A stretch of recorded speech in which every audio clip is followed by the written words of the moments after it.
se le acaba el relato político de la estabilidad cambiaria, Milei. Tenemos un economista ejerciendo el poder ejecutivo nacional que jamás trabajó de consultor económico, que nunca asesoró a empresarios, simplemente evaluaba contratos para empresarios, que eran todos contratos prebendarios. Estamos en manos de un equipo económico que está totalmente alejado y desconoce en forma total la economía real, porque es un acuerdo que tiene como principal objetivo evitar que vuelva el peronismo. Por eso lo llamo un acuerdo gorila.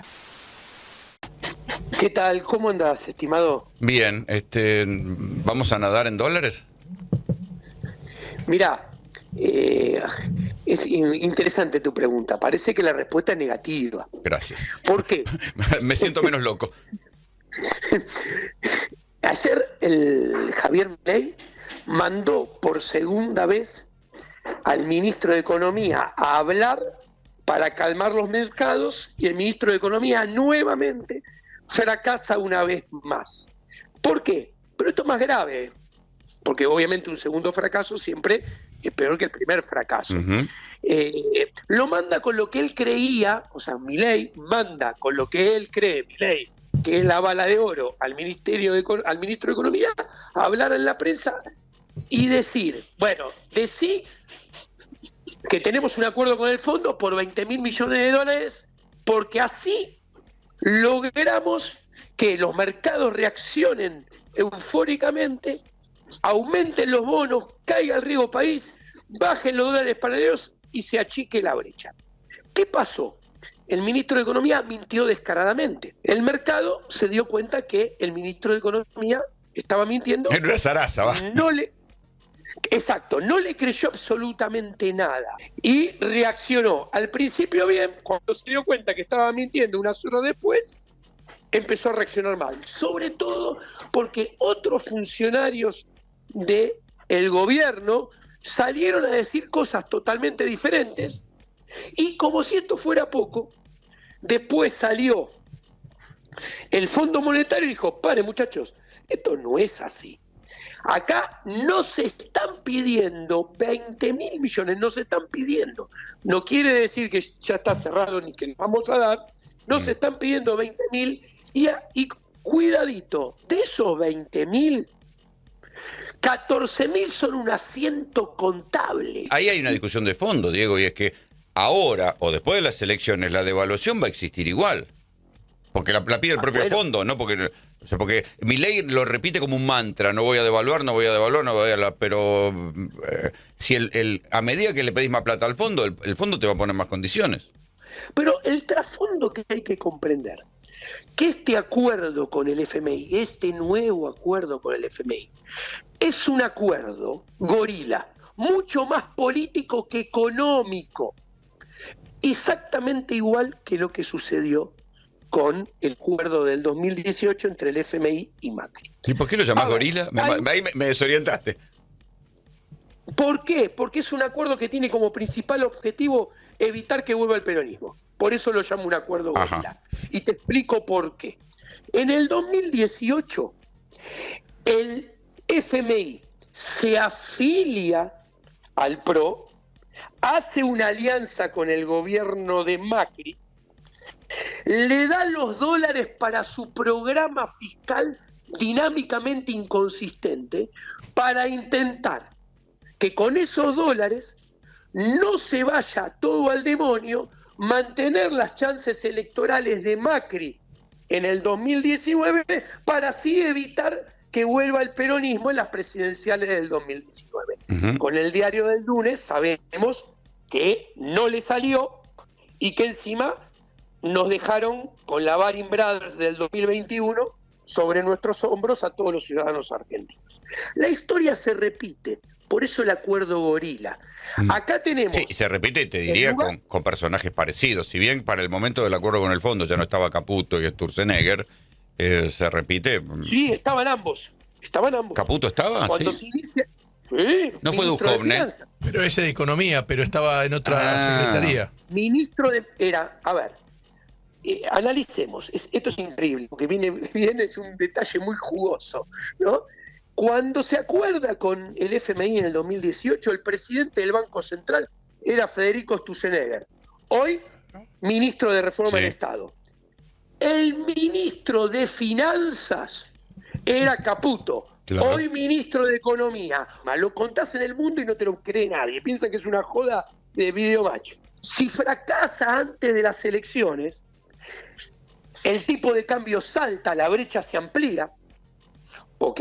Se le acaba el relato político de la estabilidad cambiaria a Milei. Claro. Después, vía convalidación monetaria, se acelera la inflación, se le acaba el relato político de la desinflación, las chances electorales de Milei bajan, la probabilidad de que gane el peronismo en las elecciones de medio término gana volumen.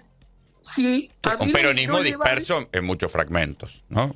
Sí, si el peronismo gana volumen, las chances, Milei queda Pato Rengo, y las chances de reelección de Milei en el 2027, perdón, se reducen exponencialmente y las chances de que el peronismo vuelva aumentan. O sea que es otra vez un préstamo para una campaña electoral. Exacto. De vuelta, entonces, el FMI quiere evitar todo esto y dice, no, yo voy a poner dólares para evitar que esto suceda al menos hasta octubre. Ahora, ¿qué tiene implícito esto?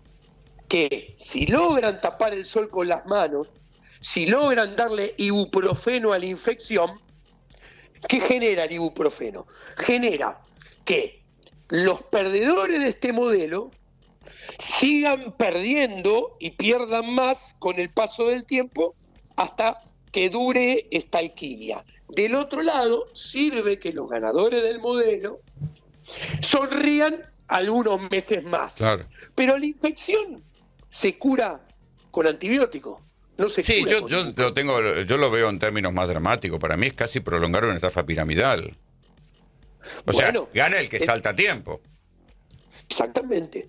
A ver, determinados sectores de la economía, la microeconomía de la construcción, la microeconomía de los mayores sectores industriales, de la mayoría de los sectores industriales, la microeconomía de gran parte del comercio, va a estar, si logran prolongar esto, va a estar cada vez más delicada. Claro. Del otro lado, el sector financiero y bancario va a seguir sonriendo por... Sí, y el 5%, 10% de la población que tiene guita se va a poder seguir yendo de vacaciones a cualquier lado. El consumo de los sectores ABC1 va a seguir sonriendo, pero el consumo masivo va a seguir por el piso, como está.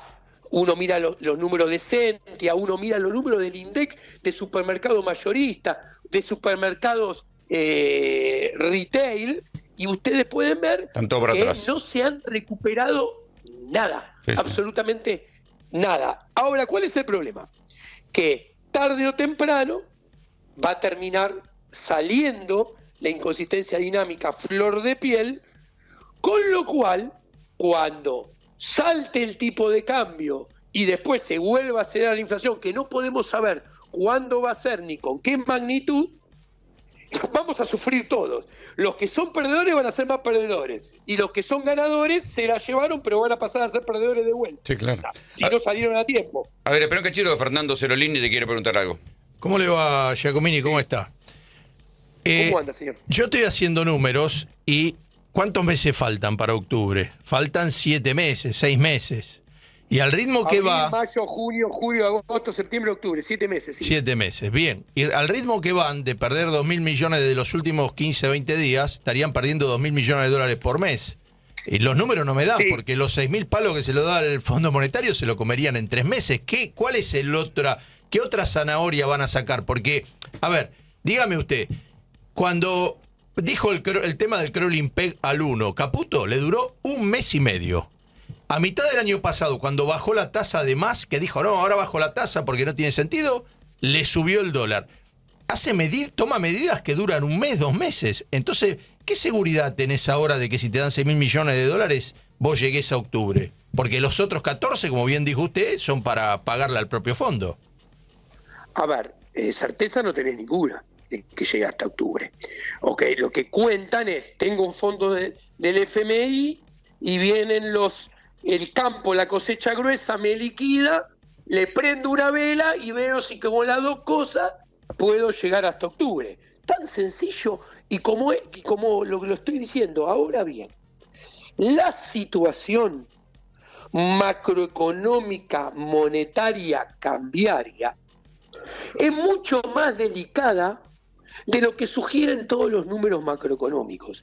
La situación microeconómica pongamos un número arbitrario pero ejemplificativo, del 70% de la economía argentina, la microeconomía del 70% de la economía argentina, de sectores de la construcción, de la industria y del comercio, están muchísimo más complicados de lo que alguien puede inferir a partir de mirar los números macroeconómicos.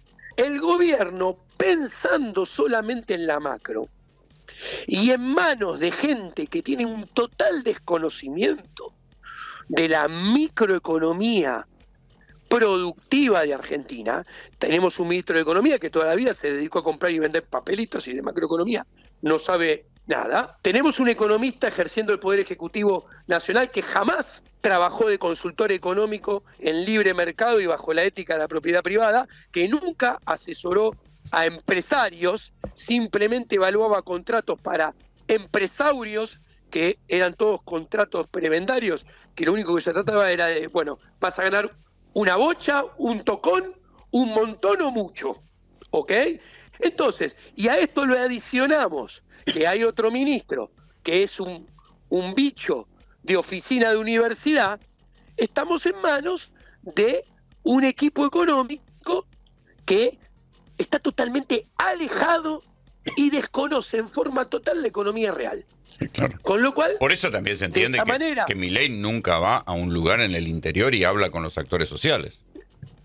A ver, estamos en presencia, esto se ve descarnadamente, cuando van a conferencias de prensa, que ellos piensan que la microeconomía va a andar bien porque casi en forma mágica establecen relaciones causales de causa-efecto. Si sucede X, entonces pasa Y, que parecen relaciones causales de la física. Aprieto un botón y se prende la luz. Sí, claro. Y la economía es una ciencia social, no es exacta, no hay relaciones estables entre causa-efecto. ¿Qué quiere decir? Cuando te dicen, no, porque si yo bajo el déficit fiscal, entonces baja el costo financiero, baja el costo de capital, entonces hay más inversión, entonces va a haber más producción, entonces vamos a estar todos mejor. Lo estoy diciendo muy sencillo. Sí, eso me hace acordar al silogismo falso de que termina que Sócrates es un gato. Bueno, por eso solamente pone en evidencia lo poco que saben de economía y lo poco empapado que están de economía real. Sí, claro. ¿Se comprende? Si el video te gustó, no olvides dejar me gusta, suscribirte y también activar la campanita para no perderte los últimos videos que se suban al canal.